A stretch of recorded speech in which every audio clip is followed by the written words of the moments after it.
दोस्तों क्या हो अगर मैं तुमसे ये कहूँ कि YouTube पर आपको मॉन्क मोड के नाम पर पागल बनाया जा रहा है। हर वीडियो की शुरुआत होते ही आपको सीधा ये बताया जाता है कि मॉन्क मोड आपके लाइफ को बदल सकती है और इसे कैसे फॉलो करना चाहिए। पर मुझे एक बात बताओ कि आप किसी चीज को कैसे फॉलो करोगे जब तक आप उसका एक्चुअल मीनिंग ही नहीं जानते हो। तो बहुत सारे लोग ऐसे होंगे जिनका कहना होगा कि मॉन्क मोड का मतलब आइसोलेशन में जाना होता है, इस पूरी दुनिया से अपना कनेक्शन कट करना होता है। पर सच बताऊं तो ये तरीका अब बिल्कुल भी काम नहीं आता, क्योंकि आज के टाइम पे हम लोग चीजों के साथ इतना अटैच्ड हैं कि कहीं अकेले में जाना तो दूर की बात है, अगर हमें कोई बस इतना कह दे कि एक दिन तू बिना फोन के रह के दिखा दे तो उतने में ही हमारी हालत खराब हो जाएगी। तो फिर आप ये कैसे सोच सकती हो कि पुराने जमाने के मॉन्क की तरह हम अकेले में जाकर अपने आप को बदल सकते हैं। देखो मेरा सीधा सा कहने का मतलब ये है कि एक्चुअल में जो मॉन्क मोड का मतलब है वो ये नहीं है कि हमें पूरी दुनिया को त्याग कर अकेले में जाना पड़ेगा, बल्कि हमें इस सोसाइटी में ही रहना है, इस वर्ल्ड में ही रहना है, लेकिन ज्यादा क्लैरिटी और पावर के साथ। मतलब हमें अकेले में तो जाना है पर कहीं बाहर नहीं बल्कि अपने अंदर। बाहर से जगह बदल लेने से कोई फायदा नहीं जब तक तुम अंतर मन से ही स्ट्रेस्ड हो। इसलिए तुम्हें रहना तो उसी सोसाइटी में है जहाँ पे तुम अभी रह रहे हो, पर तुम्हें उन लोगों से दूर रहना है, उन ऐप से दूर रहना है, उन कामों से दूर रहना है जो कहीं ना कहीं तुम्हें अंदर ही अंदर खोखला बना दे रही है, जो बस दिन भर तुम्हारा टाइम मांगती है सिर्फ वेस्ट करने के लिए। और इस वीडियो को स्टार्ट करने से पहले मैं तुम्हें एक डिस्क्लेमर देना चाहता हूँ कि इस वीडियो में एक भी बकवास या टाइम पास वाली बातें नहीं होंगी। तो अगर तुम बस टाइम पास करने के लिए आए हो तो इस वीडियो को मत देखो, पर एक बार ओवरव्यू जरूर सुन के जाना, क्योंकि हो सकता है कि उससे तुम्हारी मेंटालिटी चेंज हो जाए। इस वीडियो में हम मेनली इन 5 स्टेप्स के ऊपर बात करेंगे, जिसमें मैं तुम्हें बिल्कुल स्टार्टिंग से लेकर एंड तक मॉन्क मोड के बारे में सब कुछ एक्सप्लेन करूंगा। Step number 1, what is monk mode. तो अगर फिलोसफी के अकॉर्डिंग देखा जाए तो आज के टाइम के लिए मॉन्क मोड का मतलब होता है एक ऐसे फेज में जाना, एक ऐसे मोड में जाना जहाँ तुम अपने गोल्स, डिसिप्लिन और खुद के ऊपर ऐसा ध्यान लगा पाओ कि तुम्हारे आसपास के सभी डिस्ट्रैक्शंस, तुम्हारे मन के अंदर के सभी डिस्ट्रैक्शंस धीरे धीरे खत्म होने लगे। ये फेज 21 दिनों का हो सकता है, 1 महीने का हो सकता है, 90 दिनों का हो सकता है, पर मैं रिकमेंड करूंगा कि अभी तुम सिर्फ 21 दिन के लिए इसे ट्राई करो, और अगर तुम्हें सच में रिजल्ट्स दिखने स्टार्ट होते हैं तो ही इसे आगे कंटिन्यू करो। अब अगर प्रैक्टिकली देखा जाए तो मॉन्क मोड का मतलब कोई परमानेंट लाइफ नहीं होता। ये एक ऐसा टाइम पीरियड है जिसमें तुम अपने आप को एक वॉरियर की तरह ट्रेन करते हो। मतलब तुम खुद को ट्रेनिंग देते हो और इन कुछ चीजों को ध्यान में रखते हो, जैसे know unnecessary use of social media, daily उठने का टाइम फिक्स करो 5 या 6 बजे, मेडिटेशन तो हर दिन करना है, फिजिकल एक्सरसाइज गलती से भी स्किप मत करना, सिर्फ किसी एक गोल पे फोकस करो और जितना हो सके टाइम वेस्ट को रिड्यूस करो। Step number 2, why we need monk mode. देखो आज के टाइम पे हर एक इंसान इस डिस्ट्रैक्शन और मेंटली टायर्ड जनरेशन का पार्ट है। आज का हर एक इंसान, चाहे वो स्टूडेंट हो, चाहे वो क्रिएटर हो, जॉब करने वाला हो या फिर एक नॉर्मल पर्सन ही क्यों ना हो, सबके पास एक फोन है और सुबह उठते ही वो सबसे पहले अपने फोन उठाकर नोटिफिकेशंस को चेक करते हैं और उसके बाद बस पूरा दिन Instagram reels, shorts, games, relationship, मतलब वो सब कुछ जो तुम्हें इंस्टेंट प्लेजर दे सके, जिसकी वजह से हमारा जो माइंड है ना वो रेस्टलेस हो चुका है, फोकस करने की पावर खत्म हो चुकी है और मोटिवेशन भी सिर्फ कुछ देर के लिए ही रहता है। और सबसे डेंजरस चीज तो ये है कि हम अपने पर्पस को भी भूलते चले जा रहे हैं। पहले के टाइम में लोग अपने साथ टाइम बिताते थे, लिखते थे, पढ़ते थे और नेचर में वॉक करते थे, पर आज के टाइम में हर एक इंसान अपने आप से ही बात करने में डरता है। और इसीलिए मॉन्क मोड तुम सब लोगों के लिए बहुत जरूरी है, क्योंकि ये तुम्हें एक ऐसे जोन में भेजता है जहाँ तुम अपने अंदर के ही आवाज को सुन पाते हो। ये वो मोड है जहाँ तुम अपने आप को, अपनी आइडेंटिटी को चेंज करते हो और एक आलसी से एक मेहनती इंसान बन जाते हो। देखो भाई, साइंटिफिकली तुम्हारे ब्रेन में हर एक छोटी से छोटी एक्टिविटी तुम्हारी डोपामिन रिलीज करने का कारण बनती है, जिसकी वजह से तुम्हारा ब्रेन इंस्टेंट प्लेजर के पीछे पागल हो चुका है। पर मॉन्क मोड एक ऐसा मोड है जो तुम्हें इस इंस्टेंट प्लेजर की दुनिया से बाहर निकाल सकती है, तुम्हें असली दुनिया दिखा सकती है, जहाँ तुम अपने आप को सही तरीके से जान पाओ और असल में ये समझ पाओ कि मैं कौन हूँ, क्या कर रहा हूँ और मुझे क्या करना चाहिए। क्योंकि जब तुम सोशल मीडिया पे दूसरे लोगों को खुश देखते हो तो तुम अपने आप को हारा हुआ महसूस करते हो। तुम्हें ऐसा लगता है कि मैं एक दुखी इंसान हूँ, पर असल में मैं तुम्हें बता दूं कि ये जितने भी लोग सोशल मीडिया पे खुश दिखते हैं, असल में इनकी जिंदगी इतनी खुशहाल होती नहीं है। पर क्योंकि दूसरों को खुश देखकर हम लोग भी खुद को एक लूजर नहीं दिखाते हैं, इसीलिए हम सब मिलकर खुश होने का नाटक करने लगते हैं। पर मॉन्क मोड में जाने के बाद तुम अपने लाइफ को दूसरों से कंपेयर करना बंद कर देते हो, दूसरों के ओपिनियन पर चलना बंद कर देते हो और धीरे धीरे करके तुम मेंटली एक स्ट्रॉन्ग मैन बन जाते हो। मेरा सीधा सा कहने का मतलब ये है कि हम लोगों को मॉन्क मोड में जाने की जरूरत इसीलिए है क्योंकि हम अपने अकॉर्डिंग जिंदगी जीना चाहते हैं, ना कि एक एल्गोरिथम पर बेस्ड जिंदगी जीकर अपने आप को खोखला बनाना चाहते हैं। तो अब तुम्हें ये तो समझ में आ गया कि आखिर ये मॉन्क मोड है क्या और हमें इसे क्यों फॉलो करना चाहिए। तो अब मैं तुम्हें बताऊंगा कि आखिर हम इसमें एंटर कैसे करें। Step number 3, how to enter into this mode. तो देखो भाई, मॉन्क मोड एक टेम्पररी टाइम पीरियड है जिसमें हम 21 दिनों के लिए अपने आप को एक रूटीन के अकॉर्डिंग चलाएंगे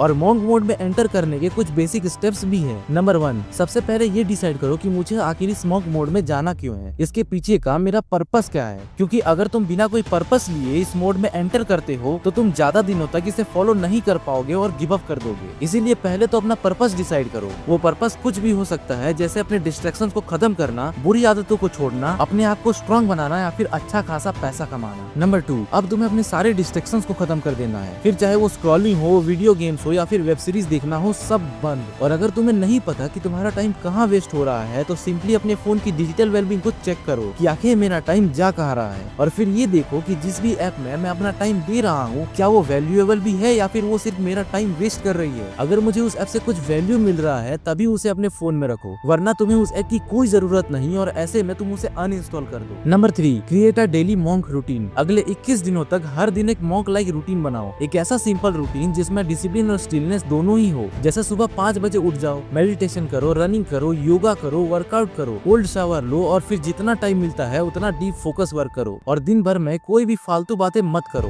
मॉन्क मोड का सबसे बड़ा लक्ष्य है तुम्हारे ब्रेन को डिटॉक्स करना। इसलिए इस 21 दिन के टाइम पीरियड में तुम्हें लो क्वालिटी कंटेंट नहीं बल्कि हाई क्वालिटी के नॉलेज गेन करने हैं। इसीलिए बुक्स पढ़ना चालू करो, specially self help books. But the main point is कि बुक को पढ़ो, बिकॉज इससे तुम्हें वो सीखने को मिलेगा जो कॉलेज और स्कूल वाले तुम्हें कभी भी नहीं सिखाना चाहते थे। तो अब तुम्हें मैंने वो चारों स्टेप समझा दिए हैं जिसका यूज करके तुम मॉन्क मोड में एंटर कर सकते हो। तो अब मैं तुम लोगों के साथ वो एक्सपीरियंस शेयर करने वाला हूँ जो मैंने इस मॉन्क मोड को 21 डेज तक फॉलो करने के बाद फील किया है और अपने अंदर इंप्रूवमेंट्स लाई है। देखो, मैं एक ऐसा लड़का था जिसे सुबह के 4 बजे के अंधेरे में रनिंग पे जाने में डर लगता था, क्योंकि मैं रनिंग के लिए एक जंगल की साइड जाता था। पर इस मॉन्क मोड में रहने के कारण मुझे अब किसी भी चीज से डर नहीं लगता। और जब भी मेरे मन में ऐसा कोई डर आता भी है तो मैं बस इतना याद रखता हूँ कि मैं अपना काम कर रहा हूँ और बाकी मेरे साथ जो भी कुछ होगा वो मेरे कंट्रोल में नहीं है। मुझे नहीं पता कि मेरे अंधेरे में अकेले जाने से क्या होगा, पर इसका मतलब ये तो नहीं कि मैं अपने बिस्तर पर पड़े पड़े ही बस इसके बारे में सोचता रहूं। क्योंकि अगर मैं यहाँ से नहीं उठा और उस अंधेरे के अंदर ही नहीं गया तो मुझे पता कैसे चलेगा कि आखिर में मेरे अंदर ये डर आ कहाँ से रहा है। और जब मैं उठा और उस अंधेरे में गया तो मुझे ये बात समझ में आ गई कि ये अंधेरा बाहर का नहीं बल्कि मेरे ही अंदर बैठे इस मन के अंदर का था और अब मैंने उसे खत्म कर लिया है। अब इस एक चीज की वजह से मेरी सोने की टाइमिंग, सुबह जल्दी उठने की टाइमिंग, सब कुछ बिल्कुल चेंज हो गई। मतलब जब भी मेरे मन में कोई थॉट आता कि यार चलना थोड़ी देर स्क्रॉलिंग कर लेते हैं, तब मैं अपने मन को शांत करके ये देख पाता था कि क्या ये जो थॉट्स मेरे अंदर आ रहे हैं ये मेरे लिए सही भी हैं या नहीं। अगर नहीं तो मैं उस थॉट को वहीं पर हटा देता था और ठान लेता था कि अब चाहे कुछ भी हो जाए पर अब मैं स्क्रॉलिंग नहीं करूंगा। और अब इन सब एक्सपीरियंस को गेन करने के बाद मैं घुसा अपने ऐसे ट्रांसफॉर्मेशन फेज में जहां मैं अब सिर्फ इस रूटीन को ही फॉलो नहीं करता बल्कि मैंने अपने ऊपर, अपने माइंड के ऊपर अपना पूरा कंट्रोल भी पा लिया है। पहले मेरा माइंड मुझे कंट्रोल करता था पर अब मैं इसे कंट्रोल करता हूँ, जिसके कारण से मैं इजीली किसी भी काम में फोकस कर पाता हूँ और ओवर थिंकिंग, डिप्रेशन और एंजाइटी से दूर रह पाता हूँ। तो अगर तुम भी मेरी तरह ही अपने आप को बनाना चाहते हो और ये सारी चीजें एक्सपीरियंस करना चाहते हो तो इस चैलेंज को जरूर एक्सेप्ट करना, क्योंकि सिर्फ 21 दिन का ये मोड तुम्हारी पूरी लाइफ बदल सकता है। तो अगर तुम इस चैलेंज को लेने के लिए रेडी हो तो कमेंट में आई एम रेडी जरूर लिखना और हो सके तो इस चैनल को भी सब्सक्राइब कर लेना, क्योंकि आगे मैं इससे भी ज्यादा नॉलेजेबल और वैल्यूएबल वीडियो लाने वाला हूँ। और आपके एक छोटी सी सब्सक्राइब से मुझे मोटिवेशन मिलती है नेक्स्ट वीडियो को और भी अच्छे तरीके से बनाने के लिए।